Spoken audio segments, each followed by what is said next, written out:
இந்த உலகத்துல பல்வேறு நாடுகளுக்கு இடையே நடக்கக்கூடிய போர்கள் ஒரு நாட்டினுடைய பெயர் மட்டுமே தொடர்ந்தும் சொல்லப்பட்டுக்கிட்டே இருக்கு. அந்த நாடு தான் ஈரான். 2000 வருஷத்துக்கு முன்னாடி இருந்தே உலகத்தோட சக்தி வாய்ந்த ஒரு நாடா இருந்த இந்த ஈரான் இன்னைக்கு முக்கியமான ஒரு நாடா பார்க்கப்படுது. ஐரோப்பா, ஆசியா, ஆப்பிரிக்கான்னு 3 கண்டங்களையும் ஒன்று சேர்க்கக்கூடிய முக்கியமான அந்த நிலப்பரப்பை கொண்டது தான் இந்த ஈரான். இந்த ஈரான் வழியாகத்தான் இந்த 3 கண்டங்களுக்கும் இடையே முக்கியமான வர்த்தகங்கள் எல்லாமே நடக்குது. இப்பேற்பட்ட இந்த நாட்டை எப்படியாவது கைப்பற்றி ஆகணும்னு உலகத்தில் இருக்கிற சக்தி வாய்ந்த பல நாடுகள் எத்தனையோ முறை போராடியும் இந்த நாட்டினுடைய பக்கத்தில் கூட யாராலையுமே போக முடியலை. இப்படி வல்லரசு நாடுகளாலேயும் நெருங்க முடியாத அளவுக்கு ஈரான்ல அப்படி என்னதான் இருக்குது?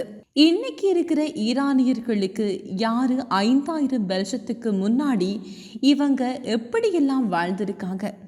இந்தியாவில் வாழக்கூடிய ஆரியர்களுக்கும் இந்த ஈரானியர்களுக்கும் இருக்கிற தொடர்பு என்ன?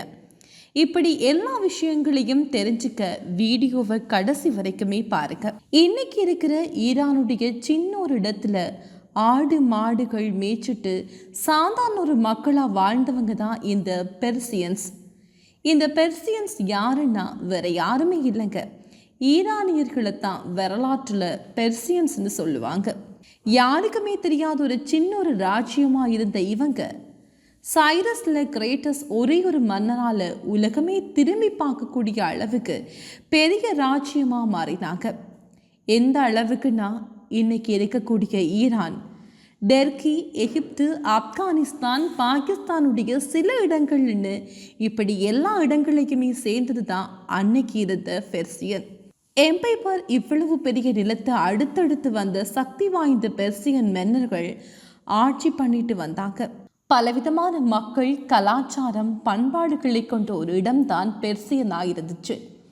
இதனால மக்களை ஒற்றுமைப்படுத்துறது கடினமான ஒன்றா இருக்குன்னு பெர்சியாவில் வாழக்கூடிய மக்கள் எல்லாருமே இனிமேல் ஒரே ஒரு மொழி தான் சட்டத்தை கொண்டு வந்தாங்க.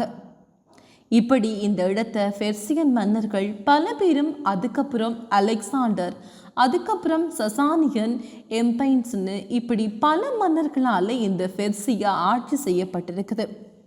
கடைசியா 651 அரேபிய படைகள் இஸ்லாமிய மார்க்கத்தை பெர்சியா முழுக்கவும் பரவ செய்கிறாங்க.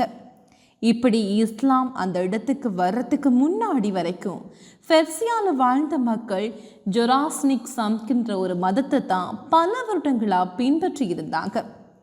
இப்படி அரேபியர்கள் அந்த இடத்தை கைப்பற்றினதுல இருந்து பெர்சியாவுடைய வரலாற்றில் பெரிய ஒரு மாற்றங்கள் ஏற்படுது. என்னதான் பல மாற்றங்கள் ஏற்பட்டாலும் பெர்சியான்னு சொல்லக்கூடிய ஈரான் இன்னைக்கு வரைக்கும் அரேபியர்களிடமிருந்து தங்களை தனித்துவப்படுத்தி தான் காட்டிட்டு இருக்கிறாங்க.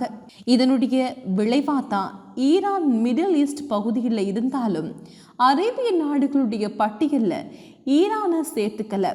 இதுக்கு முக்கியமான காரணம் அரபு மொழி பேசக்கூடிய நாடுகள் மட்டும்தான் அரேபிய நாடுகளாக பார்க்கப்படுது.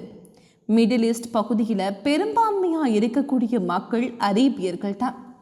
எந்த அளவுக்குன்னா கிட்டத்தட்ட 13 நாடுகள்லையும் அதே மாதிரி ஈரானுடைய பகுதிகள்லையுமே இந்த அரேபியர்கள் வாழ்ந்துட்டு வராங்க. அடுத்ததான் பெர்சியான்னு சொல்லக்கூடிய ஈரானுடைய முக்கியமான ஒரு பாலமாக இருக்கக்கூடியது தான் ஜிபோலாஸ்டிக். அதாவது பழைய பெர்சியாவில் இருந்து இப்போ இருக்கிற ஈரான் வரைக்கும் பல இனத்தை சேர்ந்த மக்கள் ஒன்றா ஒரே இடத்துல வாழ்ந்துட்டு இருக்கிறாங்க. அந்த வகையில் இன்னைக்கு படி ஈரானில் பெர்சியன்ஸ் மட்டுமே 65%, அதுக்கப்புறமா அசீரியஸ், அரப்ஸ், பலூஷ், டக்மோன், கிளாஹிஸ் போன்ற மக்கள் வாழ்ந்துட்டு இருக்கிறாங்க.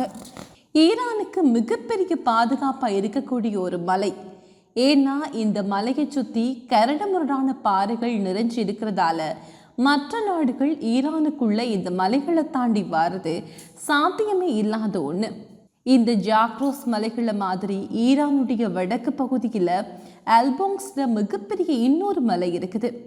இப்படி ஈரானை சுற்றி உள்ள பெரிய மலைகளும் கடல்களும் மற்ற நாடுகளிலிருந்து ஈரானை பாதுகாத்துட்டு இருக்குது. அடுத்ததா 20ஆம் நூற்றாண்டுக்கு முன்னாடி வரைக்கும் ஈரான் கிட்ட எந்த ஒரு வளங்களுமே இல்லாத சாதாரண ஒரு நாடாக தான் இருந்துச்சு. ஆனால் சரியா 20ஆம் நூற்றாண்டுல இருந்து தான் ஈரானுடைய பெர்சியன் கப்ளிஸ் எண்ணெய் வளம் இருக்கிறத கண்டுபிடிக்கிறாங்க. இதை கண்டுபிடிச்ச கொஞ்ச நாள்லயே இயற்கை எரிவாயுன்னு சொல்லக்கூடிய நேச்சுரல் கேஸும் ஈரான்ல அதிகமாக இருக்குன்னு கண்டுபிடிக்கிறாங்க. இப்படி 20ஆம் நூற்றாண்டிலே எண்ணெய் வளத்தையும் இயற்கை எரிவாயுவையும் இருக்கிறத கண்டுபிடிச்ச ஈரான் கொஞ்சம் கொஞ்சமா முன்னேற ஆரம்பிக்குது.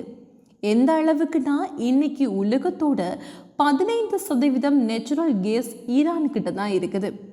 அதே மாதிரி அரபு நாடுகளில் என்னதான் எண்ணெய் வளம் இருந்தாலுமே உலகத்தோட 10% மேற்பட்ட எண்ணெய் வளங்கள் இருக்கிறது இந்த நாட்டில். இதெல்லாம் போக முன்னாடி சொன்ன ஈரானுடைய அந்த ஜாக்ரோஸ் மலைகள் பாதுகாப்புக்கு மட்டும் பயன்படாம பொருளாதாரத்துக்கு பயன்படுது. காரணம் அந்த மலைகளில் இருக்கிற ஜொரேனியம், ஜிங்க், தங்கம், வெள்ளின்னு பல விஷயங்களை எடுக்கிறாங்க. இது ஈரானுடைய பொருளாதாரத்தை மேம்படுத்துறதுக்கு ரொம்பவும் முக்கியமான ஒன்றா இருக்குது. இப்படி ஈரான் நாட்டில் இயற்கை வளங்கள் எல்லாமே ஒரு பக்கம் இருக்கிற போது இந்த ஈரானியர்களுக்கு நம்ம இந்தியாவில் வாழக்கூடிய ஆரியர்களும் ஒரே இனத்தை சேர்ந்தவங்க தானா. ஆரியர்கள் தான் பல 1000 ஆண்டுகளுக்கு முன்னாடி பெர்சியாவில் வாழ்ந்த மக்கள்னு பார்த்தா ஆமாம், இந்த ஆரியர்கள் தான் பழைய ஈரான், அதாவது பெர்சியானுடைய கலாச்சார பண்பாடுகளை பின்பற்றின ஒரு மக்களாக இருக்கிறாங்க. இன்னைக்கு ஈரான் நாட்டில் வாழக்கூடிய பெர்சியன் இனத்தை சேர்ந்த மக்களும் இந்த ஆரியர்களும் நெருங்கிய தொடர்பு இருக்குன்னு சொல்லப்படுது. இதுக்கு எடுத்துக்காட்டா பெர்சியானுடைய மிகப்பெரிய மன்னரான சைரஸ் த கிரேட்டர் பல இடங்களில் ஆரியன்னு தான் சொல்லியிருக்காங்க. அதே மாதிரி பழைய பெர்சியானுடைய புத்தகங்கள் எல்லாத்துலேயுமே அதிகமாக இந்த ஆரியர்களை பற்றி நிறைய சொல்லப்பட்டிருக்குது.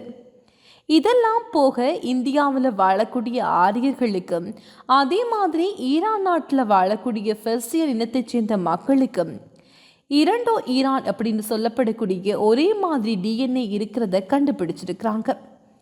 அதே மாதிரி ஆரியர்களுடைய பழமை மதமான ஜொரானிசத்தையும் இன்னைக்கும் ஈரானில் இருக்கக்கூடிய பெர்சியன் இனத்தைச் சேர்ந்த மக்கள் பின்பற்றிட்டு வராங்க. இந்தியாவிலையும் பார்சி இன மக்கள் இந்த ஜொரானிசம் மதத்தை பின்பற்றிட்டு வராங்க. இந்த பார்சி இனத்தை சேர்ந்தவர்களும் வேற யாரும் இல்லைங்க, இவங்களுமே ஈரானில் இருந்து வந்த மக்கள் தான். இப்படி ஆரியர்கள் தான் பழைய பெர்சியாவில் வாழ்ந்த மக்கள் இன்னைக்கு இருக்கக்கூடிய ஈரானியர்களுக்கும் இந்த ஆரியர்களுக்கும் நெருங்கிய தொடர்பு இருக்குதுன்னு இதுவரைக்கும் பல ஆராய்ச்சியாளர்கள் நிரூபிச்சிட்டாங்க. அதில் முக்கியமானவராக ஆக்ஸ்போர்ட் யூனிவர்சிட்டியோட ப்ரொஃபஸர் எக்ஸன் யாசட்டும், அதே மாதிரி ஹார்வர்ட் யூனிவர்சிட்டியோட ஏன்சியன்ட் ஹிஸ்ட்ரி ப்ரொஃபஸராக இருக்கக்கூடிய ரிச்சர்ட் நெல்சனும் இந்த ஈரானியர்களும் ஆரியர்களும் ஒரே இனத்தைச் சேர்ந்த மக்கள் தான் பல இடங்களில் சொல்லியிருக்காங்க. சரி, இதெல்லாம் ஒரு பக்கம் இருக்க, இப்போ இஸ்ரேலுக்கும் ஈரானுக்கும் எதனால இவ்வளவு பிரச்சனை நடக்குதுன்னு பார்ப்போம். 1979க்கு முன்னாடி வரைக்கும் ஈரான் சாதாரணமான ஒரு லிபரல் நாடாக தான் இருந்துச்சு. அந்த நேரத்தில் அமெரிக்கா கூட நல்ல ஒரு நட்பு பாராட்டக்கூடிய நாடாக தான் ஈரான் இருந்தது. எந்த அளவுக்குன்னா அமெரிக்கா ஈரானுக்கு நிறைய போர் விமானங்கள், ஆயுதங்கள் எல்லாமே வந்து உதவக்கூடிய அளவுக்கு நல்ல ஒரு நட்பு நாடாக இருந்தாங்க. அதே மாதிரி 1948 இஸ்ரேலுங்கிற ஒரு நாட்டை உருவாக்கினப்ப அந்த இஸ்ரேல் நாட்டை ஆதரித்த இரண்டாவது மிகப்பெரிய இஸ்லாமிய நாடா ஈரான் தான் இருந்துச்சு. ஆனால் 1979 நடந்த சியா ரெவல்யூஷன் சொல்லக்கூடிய ஈரானியன் ரெவல்யூஷன் ஈரான் கூட நட்பு நாடுகளாக இருந்த எல்லா நாடுகளும் எதிரி நாடுகளாக மாற ஆரம்பிச்சுது. ஈரானுடைய ஆட்சி மாற்றப்பட்டு இமாம் குமைனி ஆட்சிக்கு வந்ததுக்கு அப்புறம் அதுவரைக்கும் லிபரல் நாடாக இருந்த ஈரான் இஸ்லாமிய ரிபல்டி ஆஃப் ஈரானா மாற்றப்பட்டுச்சு. ஆட்சிக்கு வந்த உடனே இமாம் குமைனி முதல்ல சொன்ன விஷயங்களில் இஸ்ரேல் கூட இருந்த நட்பு முறிச்சிட்டு இனிமேல் பாலஸ்தீன் நாட்டுக்கு தான் ஈரானுடைய முழு ஆதரவுன்னு அறிவித்தார். அது மட்டும் இல்லாமல் இனிமேல் ஈரானுடைய முக்கியமான எதிரியே இஸ்ரேல் தான் அறிவித்தார்.